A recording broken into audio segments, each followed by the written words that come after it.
네, 오늘 하나님께서 저희들에게 안식일을 허락해 주셨습니다. 오늘 저희가 함께 살펴보고자 하는 말씀은 채찍에 대해서 생각해 보는 시간을 갖겠습니다. 예수님께서 이 땅에 계시는 동안에 채찍을 가지고 성전 안에서 비둘기 파는 자들, 돈 바꾸는 자들, 또 장사하는 자들을 내쫓으신 사건이 있었습니다. 우리 지구 역사를 관통하는 숫자에 대해서 저희가 영상을 통해서 여러 번 나누었는데, 이 지구의 역사를 관통하는 숫자는 10과 그리고 14 그리고 18로 저희가 요약할 수가 있습니다.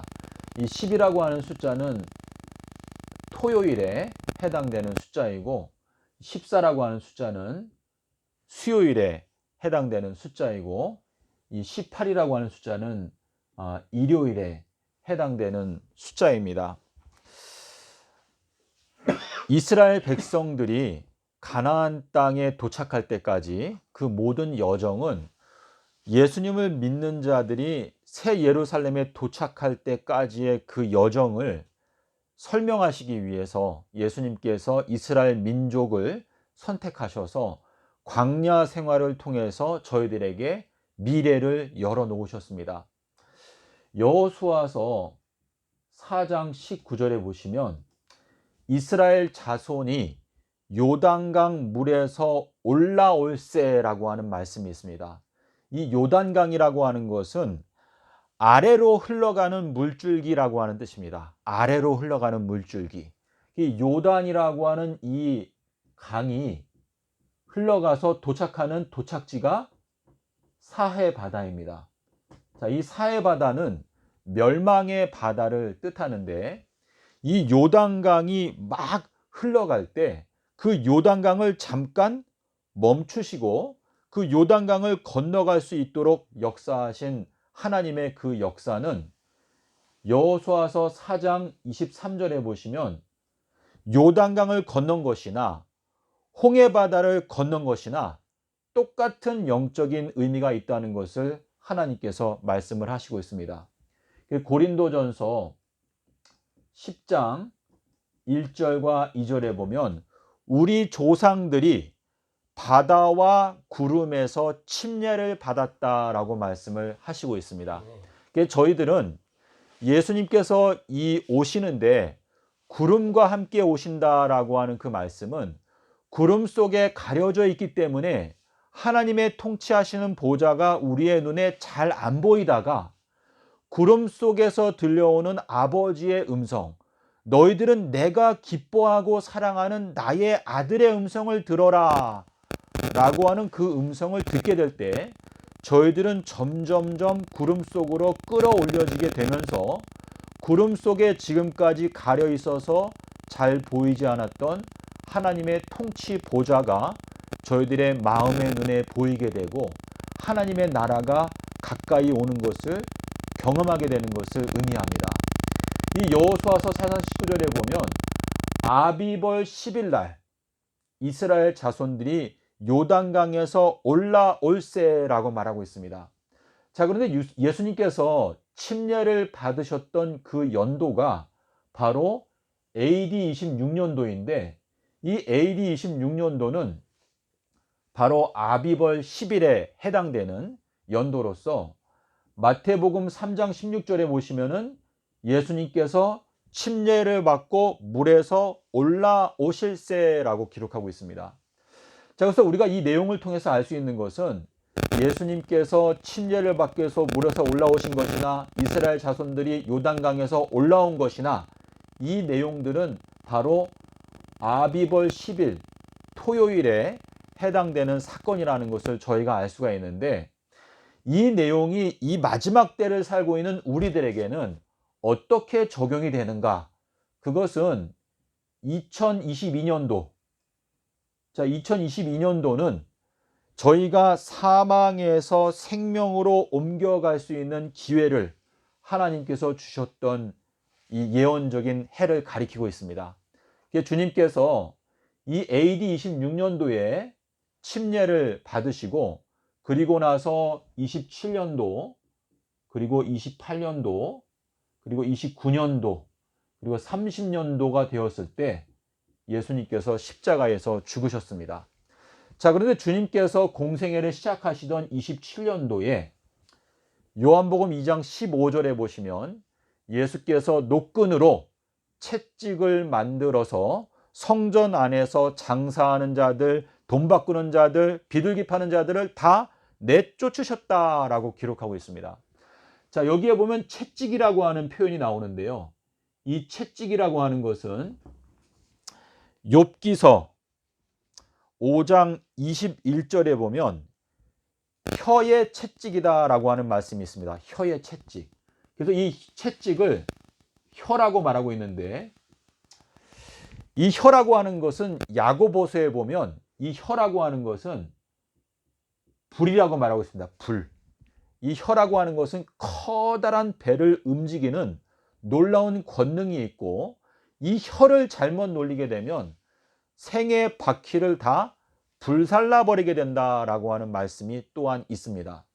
예수님께서 공생애를 시작하실 때 침례 요한이 AD 26년도에 너희들은 임박한 진노에서 빨리 도망을 쳐라, 임박한 진노를 피하라 라고 말씀을 하셨는데, 욥기서에 가니까 5장 21절에서 혀의 채찍으로부터 도망쳐야 한다라고 하는 메시지가 있습니다.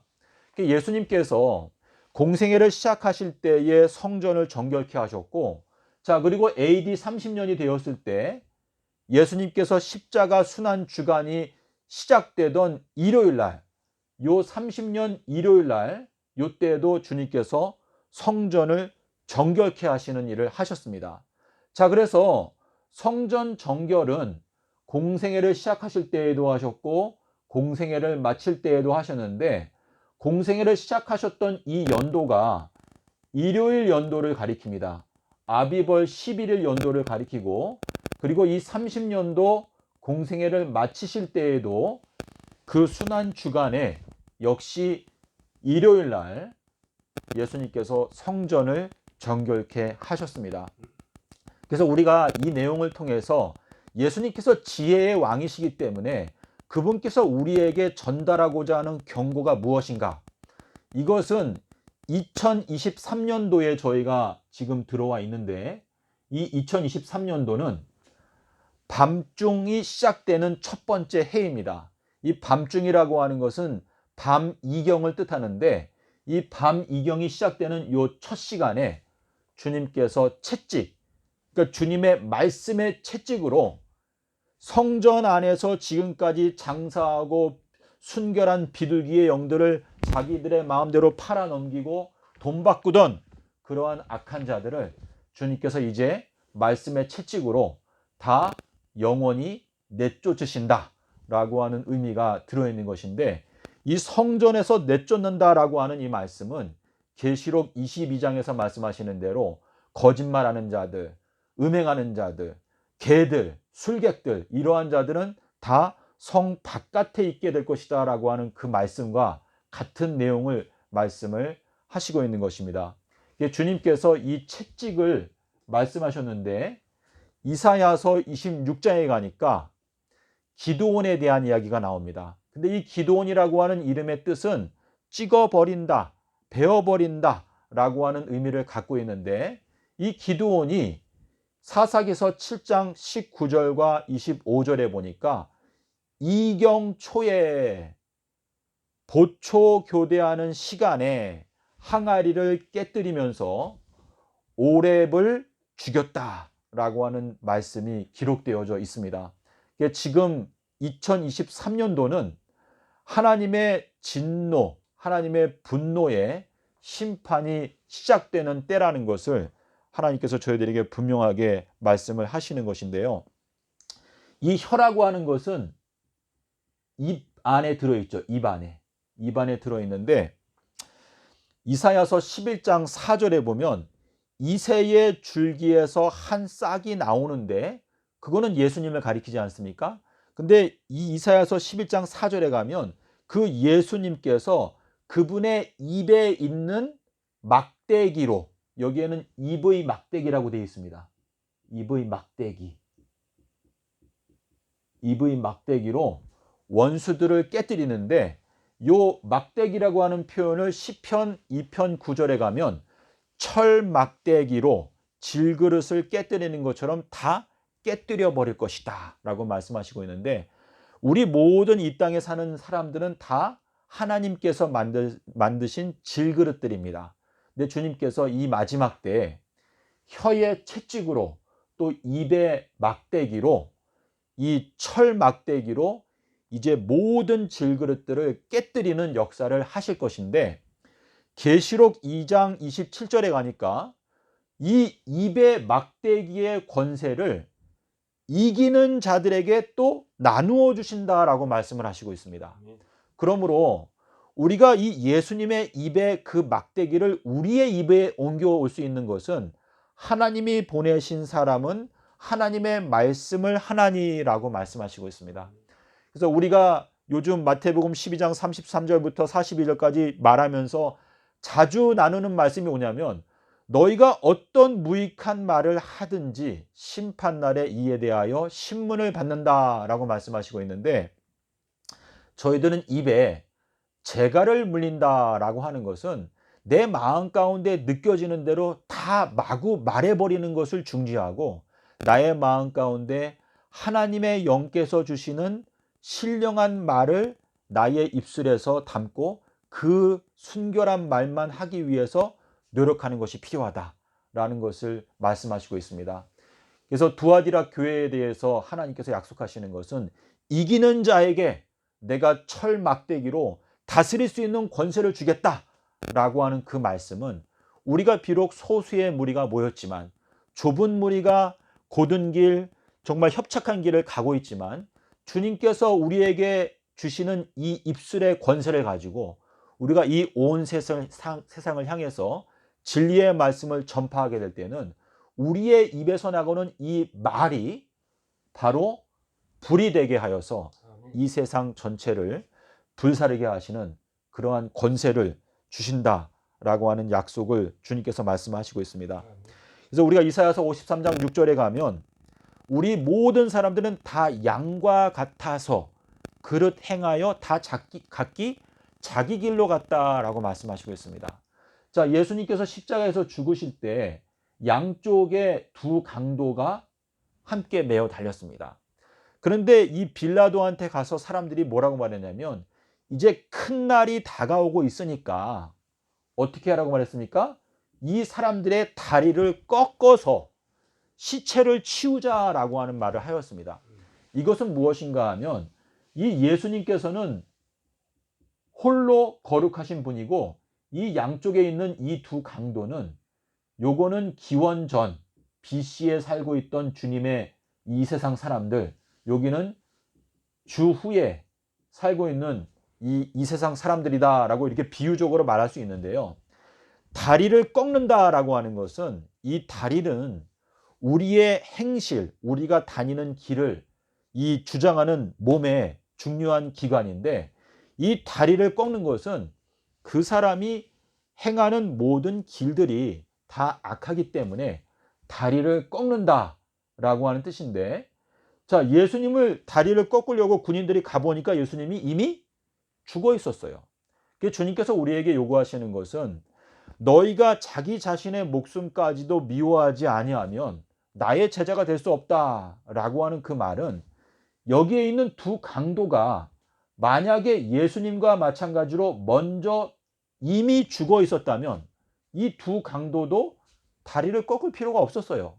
하지만 이 두 강도가 여전히 자아가 살아 있었기 때문에 두 강도의 다리를 꺾어서 억지로 죽여서 큰 날이 오기 전에 그 시체를 치워버린 것입니다. 이것은 주님께서 우리에게 주시는 교훈인데, 아무든지 나를 따라올 의사가 있다면 첫 번째는 자기 자신을 부인해라. 자기 자신을 부인한다라고 하는 것은, 너가 살아 숨쉬고 있지만 너 자신을 죽여라. 예수 그리스도의 의지에, 예수 그리스도의 뜻에 너의 의지를 스스로 자원하여 순복하고 굴복시켜라 라고 하는 의미가 들어있는 것입니다.